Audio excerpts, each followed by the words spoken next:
يا مساء الفل عليكم، معاكم الدولي. بما اني طلبت معايا اجيب جهاز بورو جديد، ديزاينه عجبني، سعره على قد الايد، فالنهارده قررت ان انا اشتري المانتو AIO الترا. وطبعا من الحاجات اللي خلتني ان انا اشتري العلبه دي او اجيب الجهاز دوت هو استخدامه للكويلات الجاهزه، مش RBA. بيركب عليه RBA. بصوا احنا هنخش كتير في التفاصيل، هنتكلم كتير، ولكن انا عجبني التفاعل بتاعكم وكميه الكومنتات اللذيذه على الفيديو اللي فات. فالفيديو دوت عليه جهازين ديسبوسيبل هديه. بعد ما نخلص الريفيو هبدا ان انا اختار 2 من الكومنتات يكسبوا معانا، واستنى الاعلان عن الفايزين على الانستا والفيس. نيجي بقى لاساس الفيديو بتاعنا، للحاجه اللي انا قلت هجربها معاكم وهبدا افتحها وياكم، نبدا ناخد تجربتها او نشوف ادائها هيعمل ايه واحنا مع بعض قدام الكاميرا. ده مش ريفيو المنتج، دي حاجه انا بجربها معاكم كاننا قاعدين مع بعض على القهوه كده رايق، وجبنا حاجه جديده وبنفتحها سوا. الجهاز بتاعنا النهارده هو المانتو AIO الالترا. ديزاين العلبه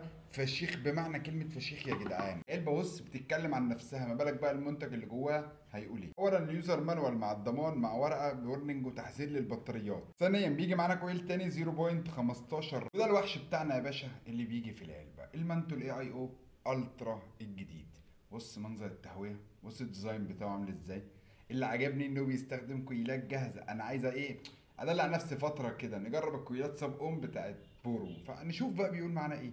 بص ودريب تيب من فوق بيتشال.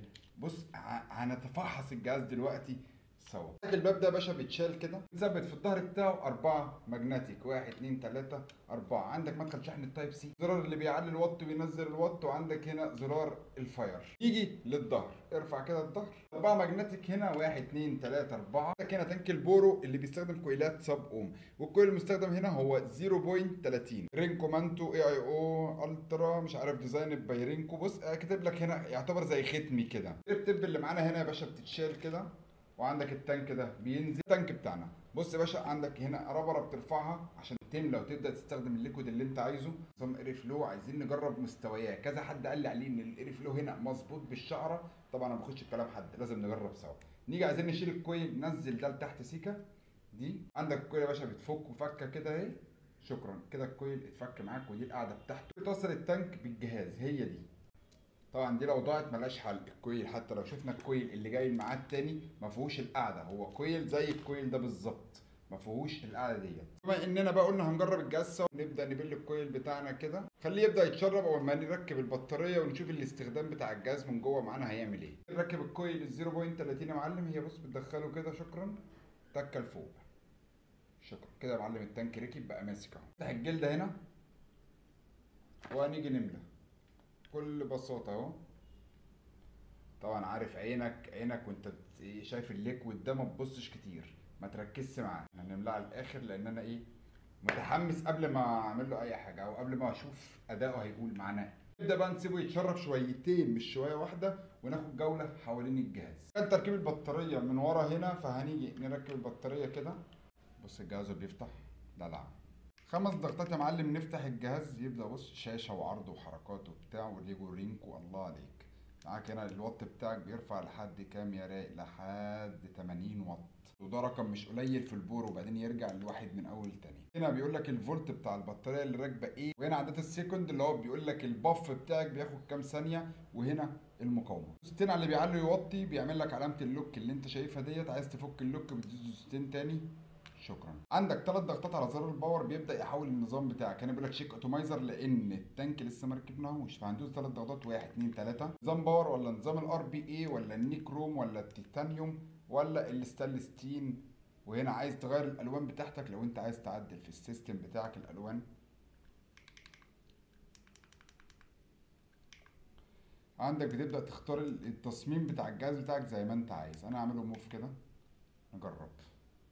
بص لا الموف اروق، الاقي ايه، لون الشاشه خليته لايق مع البطاريه اللي راكبه مع لون البطاريه. بص الديزاين بقى جامد بصراحه، والبره زيتي فمتعه. الانظمه اللي هي بتاعت ستانلس والتيتانيوم والRBA والنيكروم والكلام ده كله، لان هنا ممكن تركب تانك بتاع بورو يا باشا ويشتغل معاك عادي جدا، وتركب عليه بريدج وRBA ويشتغل معاك زي الفل، نفس المقاس ما بيختلفش اي حاجه. وعندك برضه هنا ما تنساش ان هنا في 80 واط، 80 واط. اول ما ركب اشتغلت جاب لنا ايه، ارى المقاومه 0.32، معنى كده ان هو دقيق جدا. خلي بالك البورده هنا فيها دقه في القرايه بتاعه المقاومه. ايه رايكم لو احنا عملنا فيديو تاني جربنا على نفس الجهاز البورو ده اكتر من نوع ار بي اي، ونبدا نركب عليه اكتر من مقاومه ونشوف اداؤه في الام تي ال والدي ال والار دي ال، بالنسبه ان هو 80 واط. وانا بصراحه الشاشه الالوان دي شداني قوي. فيلا هنقفل بقى ده كده، كده احنا قفلناه، نبدا ايه نجربه سوا دلوقتي. يلا بينا.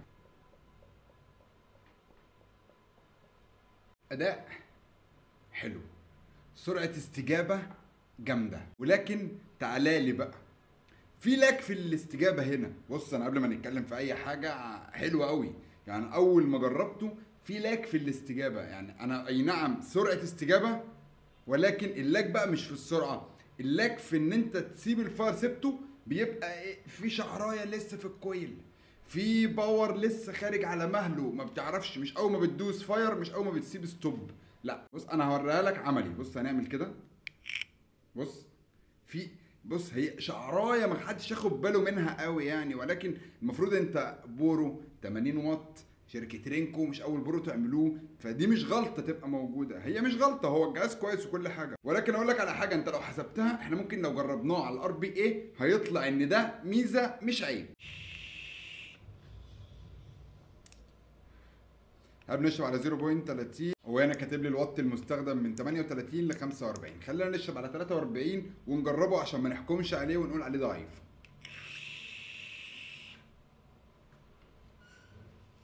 في سنة سبيد باك، في سنة سبيد باك. الجهاز ده خلي بالكوا شكل الفكرة بتاعت الكويلات السب اوم هنا شكلها مش ناجحة، فخلينا نرفع الوات سنتين تاني، 46 مثلا.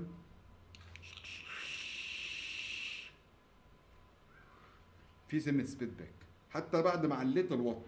طب ده مش عيب جهاز، ده عيب الكويل اللي جوه، الكويل اللي انا اصلا متحمس ان انا اجربه قدامكم، الكويل اللي شدني ان انا اشتري المنتج هو اللي فيه المشكله دلوقتي. انما الجهاز انا بالنسبه لي يعتبر 90% او 9 من 10. اما بالنسبه للفليفر فدي يعني مش هقول لك وحش، هو ضعيف سيكا، مش ظاهر الفليفر. وطبعا انتوا عارفين يعني ايه بيج بولد جام ستروبري، مش محتاج اكلمكم عنه كتير.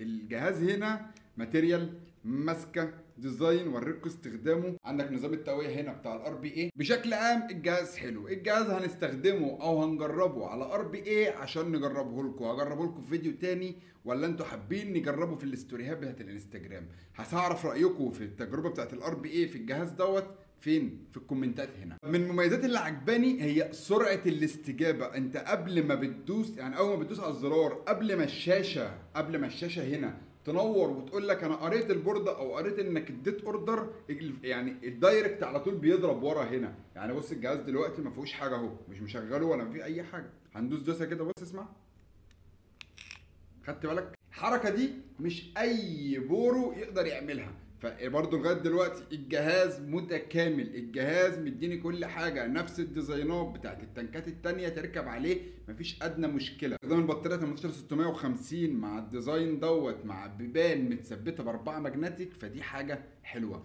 اوبشن انك تغير الدريب تيب اللي موجود ده وتركب اي دريب تيب تاني، ده امره جميل برضه وحاجه ممتعه بالنسبه لي. الزرار اللي بيعلي ويوطي تقال، مش خفاف، فدي حلوه برضه، مش خفيف اللي هو ناعم قصدي، ولا تقيل اللي هو صعب، لا هو لمسه بس. صوت التكه دوت، بص صوت التكه ده بالنسبه لي بيديني ايه، سيفت للجهاز اكتر. ما ينفعش ابقى ماسك جنبيه مثلا مفاتيح او موبايل ويدي اوردر انا مش عايزه. تظل مشكله السبيد باك موجوده مع الكويلات الجاهزه هنا، فدي مضايقاني مضايقاني. انا هرفع الوات يا معلم لحد 50.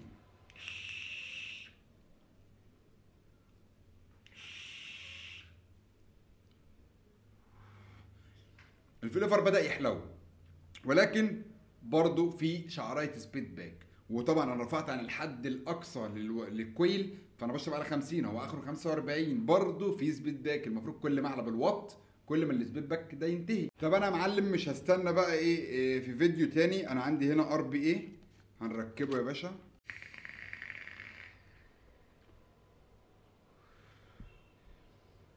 بصوا مش عايزين نظلم حد، الفي بون هنا اداؤه اجمد مليون مره. الكارتج دوت او الار بي اي اللي راكب هنا مديني سرعه استجابه واداء احلى من الكويل الجاهز هنا. انا عارف انا هشربهم عشان الليكويد ده غالي عليا، ويعني لازم اشرب التانك ده، مش هينفع ارميه. ولكن استخدام الار بي اي هنا زي ما انت شايف كده، بص ممتع حرفيا. انا مركبه قلت اما اجرب، يعني لسه هظبط له الوكايه برده وبتاع، ولكن مبدئيا هو اداؤه جبار. لان نشيل الدريب تيب اللي راكب ده واركب الدريب تيب اللي انا بحبه. طبعا الشكل اختلف، والله الشكل بقى اجمل تصدق. بص الجهاز بقى عامل ازاي دلوقتي بعد ما عدلنا.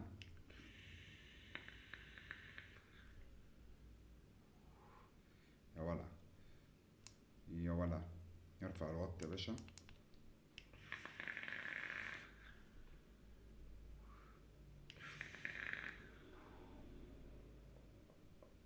الار بي اي اجمد حرفيا.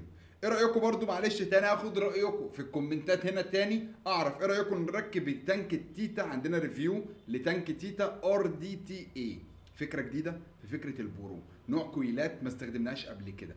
اداء تانك او ديزاين او ميكانيزم بتاع تانك بورو ما شفناهوش كتير، او ما شفناهوش اصلا، يعني ما شفتش حد هيتكلم عنه، او ما شفتوش حتى بيتباع. فانا هتكلم عن حاجه مش موجوده ازاي. لا ده منتج جديد تبع تيتا وتيتا اكس وتيتا اكس 2، يعني طبعا براند تيتا بالنسبه للناس اللي بتشرب بورو واجهزه اي اي او فهم عارفين ايه البراند دوت. فايه رايكم في الكومنتات هنا؟ لازم اعرف نجرب عليه الار دي تي 8 تيتا، ولا نظبط مثلا الكويل هنا ونعمل لكم ستوريات على الانستجرام. هل يا ترى فكره الفيديوهات دي عجبتكم ان احنا نجرب الجهاز سوا؟